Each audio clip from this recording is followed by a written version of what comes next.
আমরা ছোটবেলা থেকেই দেখেছি আমার মা ফজরের সময় ঘুম থেকে উঠতো। ফজরের সময় ঘুম থেকে উঠে ফজরের নামাজ পড়তো, সেটা হোক শীতের দিন কিংবা গরমের দিন।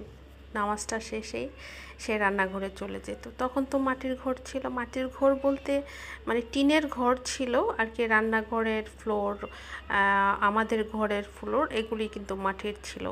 টিনের ঘর, মাটির মানে পাকা বাড়ি ছিল না, গ্যাসের চুলা ছিল না, এখনকার মতো এত উন্নত ব্যবস্থা ছিল না।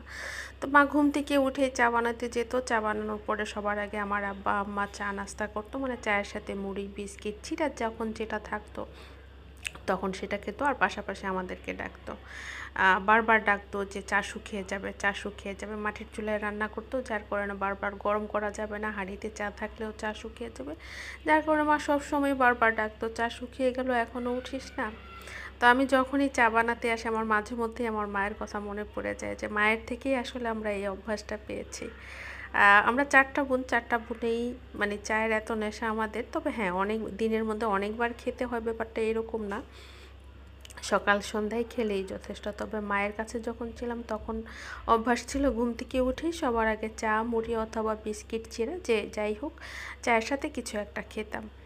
আর এখন অভ্যাস হচ্ছে যে নাস্তার সাথে একটু চা না হলে ভালোই লাগে না। এই চায়ের জন্য আমাকে অনেক কথা শুনতে হয়েছে। যাই হোক, সেসব কথা আসলে নাই বা বললাম।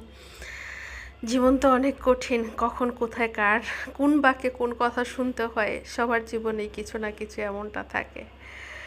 আর আজকে আসলে আমার আপা আসেনি, যার কারণে রুটি বানানো হয়নি। তো ঘরে ফ্রোজেন পরোটা থাকে সব সময়, যেদিনই আপা না আসে এটাই একমাত্র ভরসা। আলু ভাজিও কাটা হয়নি, রুটিও করা হয়নি, তো ডিম আর পরোটা আছে। ভাবলাম যে অ্যাটলিস্ট ডিম আর পরোটা দিয়ে সবাই নাস্তাটা সেরে নেই, আর সাথে চা থাকবে একটু, এটা তো স্বাভাবিক।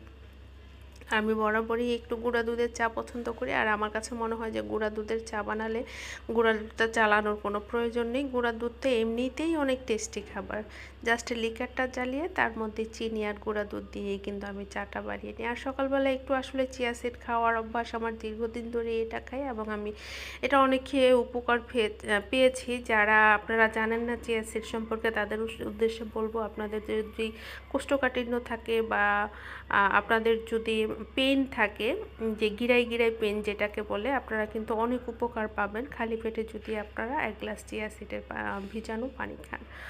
আর এখানে আমি রান্নার প্রস্তুতি চলছে। আর এটা কিন্তু একটা ক্যাপসুল কাটার, এটা দিয়ে কিন্তু পেঁয়াজ করা মশলা করা সব কিছুই করা যায়। আর এটা আমার কাছে এত ভালো লাগে যে আমার কাছে মনে হয় যে আমার কাজকে অনেক বেশি সহজ করে দিয়েছে। আমার ব্লেন্ডার আছে, মশলাটা ব্লেন্ডারেই করি, আমি এটাতে করি না। বাট পেঁয়াজের জন্য মনে হয় যেন এটা একটা পারফেক্ট জিনিস। আপাকে দিয়ে পেঁয়াজগুলি ছিলিয়ে রাখি, ঝাঁজ কমে যায়। আমি পেঁয়াজ ছিলতে গেলে চোখে ঝাঁজ লাগে, এটা আমার অনেক কষ্ট হয়। দেখেন যে কি পরিমাণ সুন্দর মানে রান্নার উপযোগী হয়ে গেছে। আর আমি বরাবরই এটা দিয়ে স্লাইস কিউব কিউব করে কেটে নিই, তাতে কিন্তু হয়ে যায় আসলে। আর মোটামুটি সবাই জানেন যারা আমার ভিডিও দেখেন যে আমার একটা বিজনেস পেজ আছে। সবাই আমার জন্য দোয়া করবেন, আপনাদের সাপোর্ট চাই, ভালোবাসা চাই। ভালো থাকবেন, সুস্থ থাকবেন। আল্লাহ হাফেজ।